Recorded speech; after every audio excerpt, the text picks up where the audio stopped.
Famous story channel में आपका स्वागत है। आइए आज हम आपको सुनाते हैं हरिशंकर परसाई की व्यंग्य कहानी भगत की गद। उस दिन जब भगत जी की मौत हुई थी तब हमने कहा था भगत जी स्वर्गवासी हो गए, पर अभी मुझे मालूम हुआ कि भगत जी स्वर्गवासी नहीं नरकवासी हुए हैं।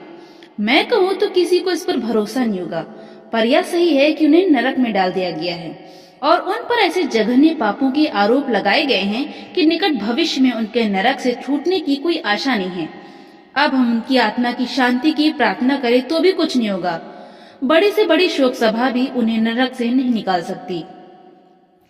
सारा मोहल्ला अभी तक याद करता है कि भगत जी मंदिर में आधी रात तक भजन करते थे।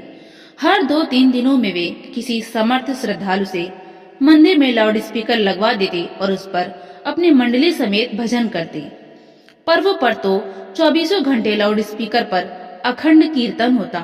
एक दो बार मोहल्ले वालों ने इस अखंड कोलाहल का विरोध किया तो भगत जी ने भक्तों की भीड़ जमा कर ली और दंगा कराने पर उतारू हो गए। वे भगवान के लाउड स्पीकर पर प्राण देने और प्राण लेने पर तुल गए थे। ऐसे ईश्वर भक्त जिन्होंने अरबों बार भगवान का नाम लिया नरक में भेजे गए, और अजामिल जिसने एक बार भूल से भगवान का नाम ले लिया था अभी भी स्वर्ग के मजे लूट रहा है। अंधेर कहाँ नहीं है। भगत जी बड़े विश्वास से उस लोक में पहुंचे। बड़ी देर तक यहाँ वहाँ घूम कर देखते रहे। फिर एक फाटक पर पहुंचकर चौकीदार से पूछा, स्वर्ग का प्रवेश द्वार यही है ना? चौकीदार ने कहा, हाँ यही है।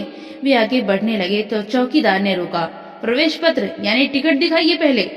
भगत जी को क्रोध आ गया, बोले, मुझे भी टिकट लगेगा यहाँ? मैंने कभी टिकट नहीं लिया। सिनेमा में बिना टिकट देखता था और रेल में भी मैं बिना टिकट बैठता था। कोई मुझसे टिकट नहीं मांगता। अब यहाँ स्वर्ग में टिकट मांगते हो? मुझे जानते हो, मैं भगत जी हूँ। चौकीदार ने शांति से कहा, होंगे, पर मैं बिना टिकट के नहीं जाने दूंगा।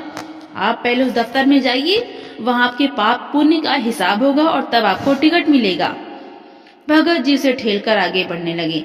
तभी चौकीदार एकदम पहाड़ सरीखा हो गया और उसने उन्हें उठाकर दफ्तर की सीढ़ी पर खड़ा कर दिया। भगत जी दफ्तर में पहुंचे। वहां कोई बड़ा देवता फाइली लिए बैठा था। भगत जी ने हाथ जोड़कर कहा, आहा, मैं पहचान गया, भगवान कार्तिकेय विराजे हैं। फाइल से सिर उठाकर उसने कहा, मैं कार्तिकेय नहीं हूँ, झूठी चापलूसी मत करो। जीवन भर वहां तो कुकर्म करते रहे हो और यहाँ आकर हे करते हो। नाम बताओ। भगत जी ने नाम बताया, धाम बताया। उस अधिकारी ने कहा, तुम्हारा मामला बड़ा पेचीदा है। हम अभी तक तय नहीं कर पाए कि तुम्हें स्वर्ग दें या नरक। तुम्हारा फैसला खुद भगवान करेंगे। भगत जी ने कहा, मेरा मामला तो बिल्कुल सीधा है।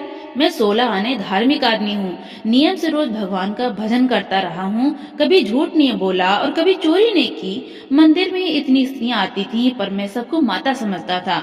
मैंने कभी कोई पाप नहीं किया। मुझे तो आंख मूंद कर आप स्वर्ग भेज सकते हैं।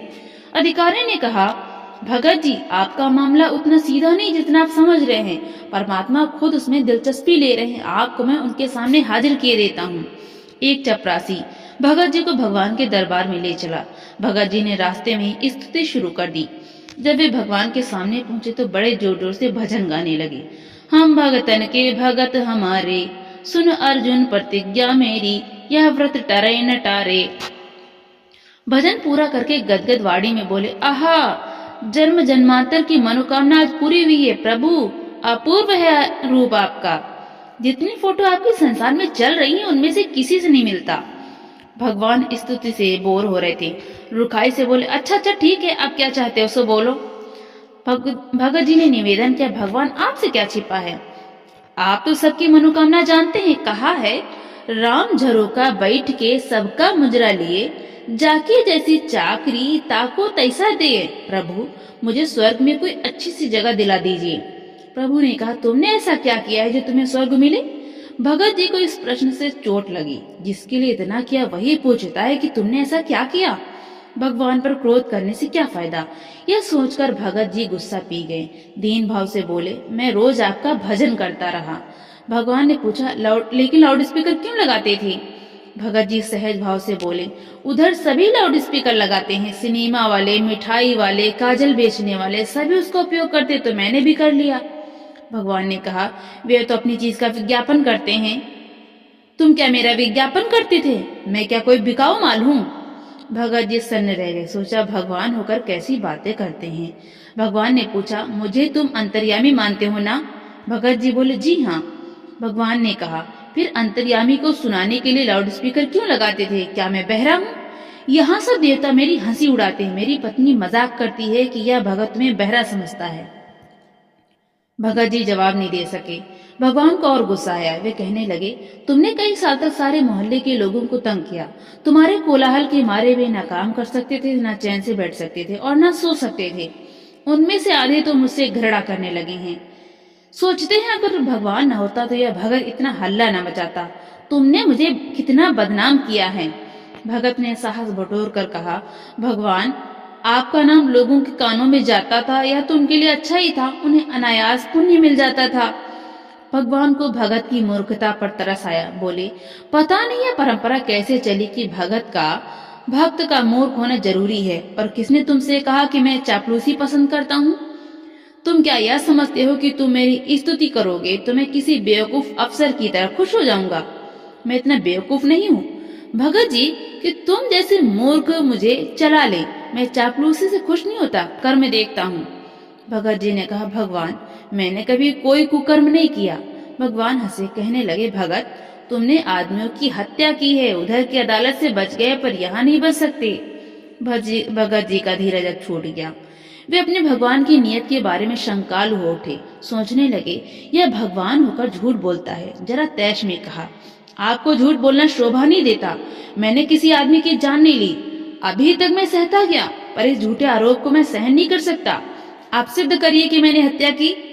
भगवान ने कहा, मैं फिर कहता हूँ कि तुम हत्यारे हो। अभी प्रमाण देता हूँ। भगवान ने एक अधेड़ उम्र के आदमी को बुलाया। भगत से पूछा, इसे पहचानते हो? हाँ, ये मेरे मोहल्ले का रमानाथ मास्टर है। पिछले साल बीमारी से मरा था। भगत जी ने विश्वास से कहा।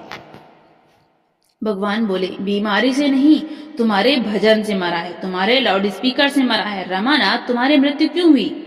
रमानाथ ने कहा, प्रभु, मैं बीमार था। डॉक्टर ने कहा कि तुम्हें पूरी तरह नींद और आराम मिलना चाहिए, पर भगत जी के लाउड स्पीकर पर अखंड कीर्तन के मारे मैं सो न सका, न आराम कर सका। दूसरे दिन मेरी हालत बिगड़ गई और चौथे दिन में मर गया। भगत सुनकर घबरा उठे। तभी एक 20-21 साल का लड़का बुलाया गया। उससे पूछा, सुरेंद्र, तुम कैसे मरे? मैंने आत्महत्या कर ली थी, उसने जवाब दिया। आत्महत्या क्यों कर ली थी? भगवान ने पूछा। सुरेंद्र नाथ ने कहा, मैं परीक्षा में फेल हो गया था। परीक्षा में फेल क्यों हो गए थे?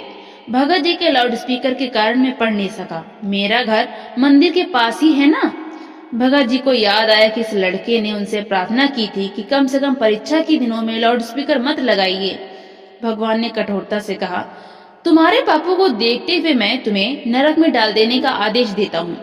भगत जी ने भागने की कोशिश की, पर नरक के डरावने दूतों ने उन्हें पकड़ लिया। अपने भगत जी जिन्हें धर्मात्मा समझते थे, नरक भोग रहे हैं। तो दोस्तों, आपको ये व्यंग कहानी कैसी लगी? लाइक करें, शेयर करें और कमेंट करके बताएं कि यह कहानी आपको कैसी लगी। और हिंदी साहित्य की कहानियां सुनने के लिए हमारे चैनल को सब्सक्राइब करना बिल्कुल भी ना भूलें।